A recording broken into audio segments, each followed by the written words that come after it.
అది బాగా ఎండలు కొడుతున్న సమయం. ఊరంతా బగబగమంటూ చెమటలు కారుతూ ఇండ్లలో ఉండలేక బయట పడుకుంటున్నారు జనాలంతా.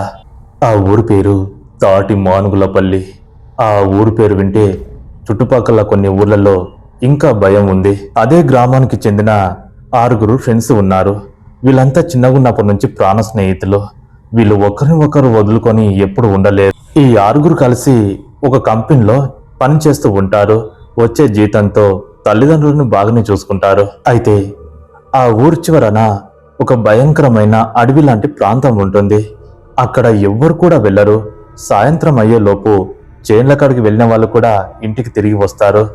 ఆ ప్రాంతం గురించి ఆ ఊర్లో రకరకాల కథలు ఉన్నాయి.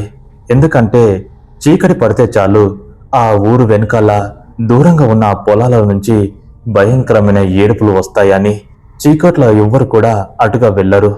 చాలా రోజుల కిందట ఒక అమ్మాయిని దారుణంగా అక్కడ అత్యాచారం చేసి చంపేశారంట. అప్పటి నుంచి ఆ ప్రాంతం అంతా పాడుపడిపోయింది. అక్కడికి ఎవ్వరు కూడా వెళ్లరు. ఈ గ్రామానికి చెందిన 6 స్నేహితులు ఉన్నారు. ఇందులో మెయిన్ గా కార్తిక్, సురేష్, రాజు, రఘు ఇంకా మిగతా 2 ఫ్రెండ్స్ తో మొత్తం 6 స్నేహితులు వీళ్ళు. వీళ్ళ వయసు వచ్చేసి ఒక్కొక్కరికి 20 నుంచి 23 సంవత్సరాల వయసు ఉంది. ఆ ఊర్లో ఎండలు బాగా కొడుతున్నాయి.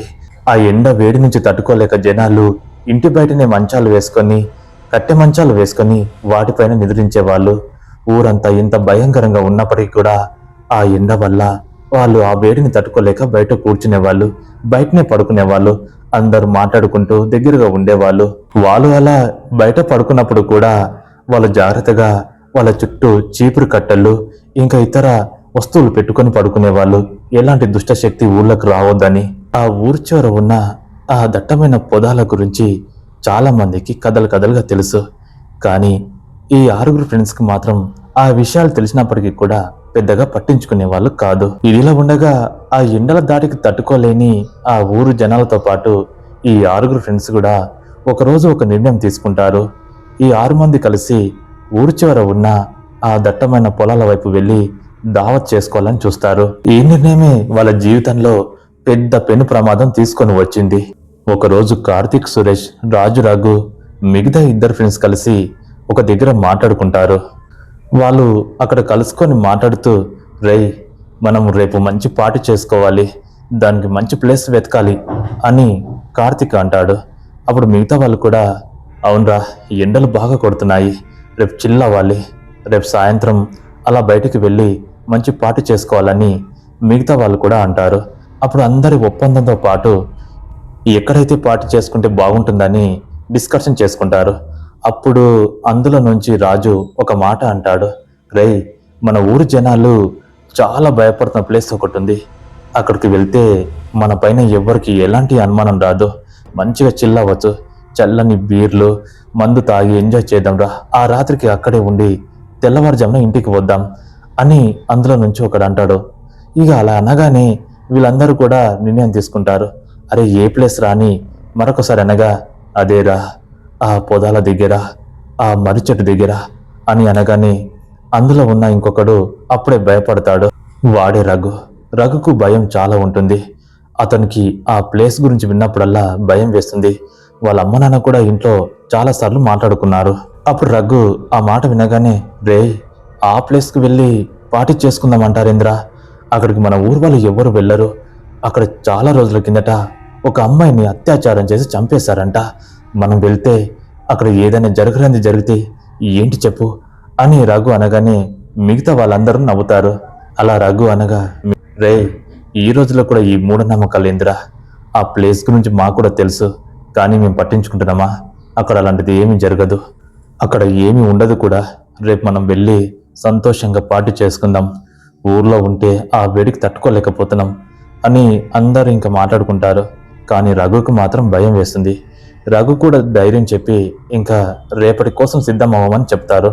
అయితే ఇలా విలేజ్లో చాలా వరకు ఇప్పటికీ కూడా అలా ఆరు బయటికి వెళ్ళి పార్టీలు చేసుకుంటారు. ఈ విషయాలు మీకు కూడా తెలుసు. అయితే వీళ్ళు ఒకరోజు ఆగారు. ఆగిన తర్వాత తెల్లవారుజామున రాత్రికి చేసుకోవాల్సిన పార్టీ గురించి మాట్లాడుకుంటారు. ఇంకా సాయంత్రం అవుతుంది. అందరు ఇంట్లో వాళ్ళకు తెలియకుండా వాళ్ళ దగ్గర ఉన్న బైక్స్ తీసుకొని వేరే ఊర్లో ఫ్రెండ్ వాళ్ళ దావత్కి వెళ్తున్నామని చెప్పి ఇంకా వీళ్ళు అందరు కలిసి వీళ్ళు చికెన్ బిర్యానీ అందులోకి కావాల్సిన స్టఫ్ అంతా తీసుకొని ఆ రాత్రి 8:30 సమయాన ఆ అడవి వైపు వెళ్తుంటారు. అది అడవి అంటే అడవి కాదు, కానీ అక్కడికి ఎవ్వరు వెళ్ళరు. అంత పొదాలు ఉంటాయి, పెద్ద పెద్ద మర్రి చెట్లు, భయంకరంగా ఒక అడవి ప్రాంతంలా ఉంటుంది.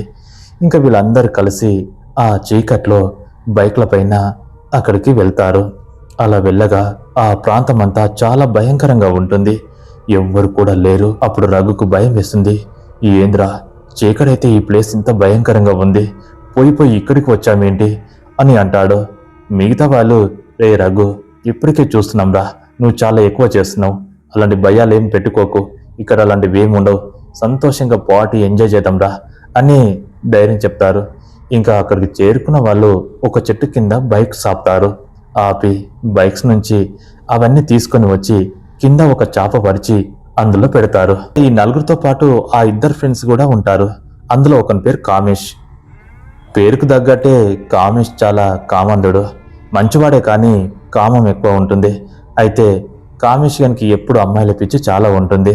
ఇంకా అందరూ ఆ చాపలో కూర్చొని వాళ్ళతో పాటు తెచ్చుకున్న బీర్లు మందు అన్నీ అక్కడ అరేంజ్ చేశారు. చుట్టూ కూర్చున్నారు. కూర్చొని అంతా చూస్తూ ఉన్నారు. ఎటు చూసిన చీకటి. ఆ వాళ్ళ దగ్గర ఉన్న టార్చ్ లైట్లు వేసి చూస్తే అక్కడ ఉన్నటువంటి ఆ భయంకరమైన మర్రి చెట్లు చాలా భయపెట్టిస్తున్నాయి. రఘు మాత్రమే భయపడుతున్నాడు, మిగతా వాళ్ళు భయపడతలేరు. ఇంకా వాళ్ళు స్టార్ట్ చేద్దామా అని మంచిగా ఇంకా బీర్లు గ్లాస్లో పోసుకొని తాగుతూ ఉన్నారు. అలా తాగుతూ చిల్ అవుతూ చికెన్ పీసెస్ తింటూ ఉన్నారు. ఎంతో ఎంజాయ్ చేస్తున్నారు. అప్పటికి రఘుకు ఇంకా భయం ఉన్నప్పటికీ కూడా వాళ్ళతో పాటు ధైర్యంగా తాగుతూ ఉన్నాడు. అలా తాగుతూ తాగుతూ బాగా మత్తులోకి వెళ్ళిపోయారు. అప్పుడే ఆ అడవి నుంచి చల్లని గాలి వస్తుంది. ఆ గాలి వీళ్ళకు తగిలింది, ఎంతో ఆయునిచ్చింది. ఇంకా వీళ్ళు ఎంతో సంతోషపడుతున్నారు. అబ్బా, ఎంత చల్లని గాలి, ఈ ఎండాకాలంలో ఇలా మందు తాగుతూ ఈ గాలికి ఎంజాయ్ చేస్తే ఎంతో బాగుందబ్బా అని అనుకుంటూ మత్తులోకి వెళ్ళిపోయారు. చూస్తూ ఉండగానే సమయం రాత్రి, అంటే అర్ధరాత్రి 12 అవుతుంది. 12 అవ్వగానే ఆ అడవిలో నుంచి భయంకరమైన నక్కల ఏడుపులు వినబడుతున్నాయి. ఆ ఏడుపులు వీళ్ళ వరకు వస్తున్నాయి, కానీ వీళ్ళందరూ భయపడతలేరు. ఆ ఏడుపులు అలా వినబడగానే రఘుకు మాత్రం భయం వేస్తుంది. అంత మత్తులో ఉన్నప్పటికీ కూడా అతనిలో ఉన్న ఒక భయం వల్ల తను మరింత భయపడుతున్నాడు. వీడు ఇలా అయితే వినడు, వీనికి బాగా తాపాలని బలవంతంగా వాడితో తాపించాడు. రఘు ఇంకా అవుట్ అయిపోయాడు. మిగతా వాళ్ళు మాట్లాడుకుంటూ అలా ఇలా ఉన్నారు. అప్పుడు అందులో ఉన్న కామేష్ గాడు ఇలా అంటాడు, మామా, ఈ చల్లని వాతావరణంలో ఈ మందుతో పాటు ఒక చక్కని చుక్క ఉంటే ఎంతో బాగుంటుంది కదా అని ఫ్రెండ్స్తో అంటాడు. అలా అనగానే మిగతా వాళ్ళు నవ్వుతారు. రే, రగ్గడ్ అన్నట్టు ఇక్కడ దయ్యం ఉందంట కదా, మరి నువ్వైతే అమ్మాయిల పిచ్చోడివి, మరి అంత కామం ఉంటే ఎలరా, ఆ దయ్యంతో ఎంజాయ్ చెయ్యి అని నవ్వుతారు. అలా నవ్వగానే, రే, చివరికి ఆ దయ్యం వచ్చినా కూడా వదలరా, నా కోరిక తీర్చుకుంటాను అని వెటకరంగా మాట్లాడతాడు. అవునవును, నువ్వు కోరిక తీర్చుకుంటావులే అని వాళ్ళు ఇంకా జోకులు వేసుకుంటూ అలా ఉంటారు. కామేష్ గానికి నిజంగానే ఏదో రకమైన ఫీలింగ్స్ వస్తున్నాయి. అందరూ తాగుతూ తాగుతూ అవుట్ అయిపోయారు. ఇంకా కామేష్ గారు కూడా మెల్లగా నిద్రలోకి జారుకున్నాడు. అందరూ పడుకున్నారు. అందరూ బాగా తాగేసి నిద్రలోకి జారుకున్నారు. సోయి లేకుండా ఉన్నారు. ఆ ప్రాంతంలో అప్పటికే చల్లటి వాతావరణం మొదలైంది. ఆ అడవి ప్రాంతంలో నుంచి శబ్దాలు వస్తూ ఉన్నాయి. ఇంకా వీళ్ళు నిద్రలోకి జారుకోగానే గాలి చల్లగా వస్తూనే ఉంది. అప్పుడే సమయం చూస్తే 1:30 అవుతుంది. ఎవరు చూసినా గురుకలు పెడుతూ నిద్రపోతున్నారు. కానీ కామేష్కి మాత్రం అటు ఇటు మసులుతూ మేలుకుగా ఉంటూ నిద్రలోకి జారుకుంటూ మూలుగుతూ ఉన్నాడు. అప్పుడే ఆ అడవిలో నుంచి ఒక స్త్రీ ఆకారం మెల్లగా కామేష్ ఉన్న దగ్గరికి వచ్చింది. కామేష్కు కాస్త 10 అడుగుల దూరాన నిలబడింది. మెల్లగా ఆమె రాగానే ఒక మల్లెపూల వాసన కామేష్కు వచ్చింది. అలా వాసన కొట్టగానే కామేష్ నిద్రల నుంచి మేల్కొన్నాడు. అలా మేల్కొని అటుగా చూస్తే ఒక అమ్మాయి నిలబడి ఉంది. ఆ అమ్మాయి అప్సరసల దేవకన్యలా ఉంది. ఆమెను చూస్తూ కామేష్ ఒక్కసారిగా షాక్ అయిపోయాడు. కానీ మత్తులో ఉండడంతో ఇంత రాత్రి వేళ ఇక్కడ అమ్మాయి ఏందబ్బా అని ఆలోచన లేకుండా ఆమెను చూస్తూ ఉన్నాడు. ఆమె అప్పుడు కామేష్ వైపు చెయ్యి ఊపుతూ, కామేష్, నేను నీకోసమే వచ్చాను, రా, నన్ను పిలిచావు కదా, నాతో పాటు ఈ రోజు గడుపు, నీ కోరిక తీరుస్తాను అని అంటుంది. అలా అనగానే వీడు ఒక పిచ్చోడు వెంట ముందు ఆలోచించకుండా ఆ కామం తారస్థాయికి చేరుకొని మెల్లగా తన వైపు నడుస్తూ వెళ్తాడు. ఆమె దగ్గరికి ఎంత చేరుకుంటున్నప్పటికీ తను అంత బలహీనపడుతున్నాడు. తన మత్తులోకి వెళ్ళిపోయాడు. ఇంకా ఆమె దగ్గరికి వెళ్ళగానే తను చేయి పట్టుకొని ఆ అడవిలోకి తీసుకొని వెళ్తుంది. కామేష్ తన వెనకాల వెళ్తున్నాడు. వీళ్ళందరూ ఇంకా మిగతా వాళ్ళందరూ ఆ పార్టీ చేసుకున్న ప్లేస్లోనే పడుకున్నారు. వాళ్ళకి ఇంకా సోయి లేదు. కామేష్ ఆ అమ్మాయి ఎంట వెళ్తూ ఉన్నాడు. ఆమె అందానికి పిచ్చోడైపోయాడు. ఆమె కామేష్ వైపు చూస్తూ నవ్వుతూ ఉంది. ఇంకా ఇదే మంచి సమయం, ఈరోజు నా కోరిక తీర్చుకోవచ్చు. అబ్బా, ఇంత అందమైన అమ్మాయి నేను ఎప్పుడు చూడలేదు అనుకుంటూ వెంట వెళ్తాడు. మెల్లగా ఆ మర్రి చెట్టును దాటుకొని ఆ పొదల్లోకి వెళ్ళిపోతారు. అలా వెళ్ళిపోగానే ఆ అమ్మాయి ఒక చెట్టు దగ్గరికి వెళ్ళి నిలబడుతుంది. కామేష్ వెనకాల ఉంటాడు. అప్పుడు కామేష్కి ఏం అర్థం అవట్లేదు. ఎందుకు అటు వెళ్ళి నిలబడ్డావు? నాతో మాట్లాడు, నా దగ్గరికి రా, నిన్ను చూస్తుంటే నేను ఆగలేకపోతున్నాను అని వెనుక నుంచి అంటాడు. అప్పుడు ఆ అమ్మాయి కూడా, అవును, నిన్ను చూస్తే కూడా నేను ఆగలేకపోతున్నాను. ఇప్పటిదాకా నన్నే తలుచుకున్నావు కదా, అందుకోసమని నీకోసం వచ్చాను అని అనగానే, ఇంకా సమయం ఎందుకు వృధా చేస్తున్నావు, రా, మా వాళ్ళు లేస్తే మళ్ళీ వస్తారు అని కామేష్ వెనుక నుంచి అంటాడు. ఆగు, తొందర ఎందుకు, చాలా సమయం ఉంది. నీ కోరిక తీర్చి నిన్ను కూడా నాతో పాటు తీసుకెళ్తాను అని తను ఒక్కసారిగా వెనుకకు తిరుగుతుంది. అలా తిరగగా ఆమె తల కిందకు వాల్చుకొని ఉంటుంది. కామేష్ అప్పుడు దగ్గరికి వెళ్తాడు. ఏంటి, సిగ్గుపడుతున్నావా? సిగ్గుపడకు, కాసేపైతే నీ సిగ్గిపోతుంది అని తన భుజాలపైన చెయ్యి వేస్తాడు. అలా భుజాలపైన చెయ్యి వేయగానే ఆ అమ్మాయి ఒక్కసారి ఆ ముఖంలో ముఖం పెట్టి చూస్తుంది. అలా చూడగానే కామేష్కు తాగినంత దిగిపోతుంది. గట్టిగా అరుదామని చూస్తాడు, కానీ నోట మాట రాదు. అప్పుడే అది భయంకరంగా అరుస్తూ కామేష్ గొంతు పట్టుకుంది. అది ఎవరో కాదు, అక్కడ చనిపోయిన అమ్మాయి దయ్యంగా మారి భయంకరంగా మారి ఉంది. తన ముఖాన్ని చూసిన కామేష్ వణుకుతూ అక్కడ నిలబడ్డాడు. వెనుకకు కానీ ముందుకు కానీ కదలలేకపోతున్నాడు. దాని రూపం చాలా భయంకరంగా ఉంది. తెల్లటి ముఖమంతా ఎర్రటి ఘాట్లు, కనుగుడ్లు ఎర్రగా మెరుస్తూ నోట్ల నుంచి రక్తం కారుతుంది. కామేష్ గొంతు పట్టుకున్న చెయ్యి చాలా భయంకరంగా మారిపోయింది. తన చేతి వేల గోర్లు కామేష్ గొంతులోకి కుచ్చుకుంటున్నాయి. కామేష్లో నుంచి రక్తం కారుతూ ఉంది. తను అరుద్దామంటే కూడా అరుపులు వస్తలేవు. రారా, ఈరోజు నా కోరిక తీర్చి నువ్వు నా ఒళ్ళోనే పడుకో, నువ్వు నా వెనకాలే రావాలి. రారా, నీ కోరిక తీర్చడానికి వస్తే ఎందుకు భయపడుతున్నావు? దా, మనమిద్దరం ఏకాంతంగా గడుపుదాం, నిన్ను నాతో పాటే తీసుకెళ్తాను అంటూ తనని ఇంకా భయంకరంగా గొంతును పిసుకుతుంది. కామేష్ గట్టిగా అరుద్దామని ఒక్కసారిగా తన చేయిని వదిలించుకొని కింద పడతాడు కానీ మాట్లాడలేకపోతాడు. ఇంకా అది అరుస్తూ తన ముందుకు వచ్చింది. ఆడది కనబడితే చాలు ఆగలేకపోతారు, ఆడది కనిపిస్తే చాలు ఉండలేకపోతారు. మీ మగబుద్ధి మాకు తెలుసురా, నిన్ను వదలా, నిన్ను చంపి నీ రక్తంతో నేను స్నానం చేస్తా అంటూ తన ముందు పడుతుంది. ఇంకా కామేష్ నన్ను వదులు అన్నట్టుగా సైగ చేస్తాడు. నోట మాట రాదు.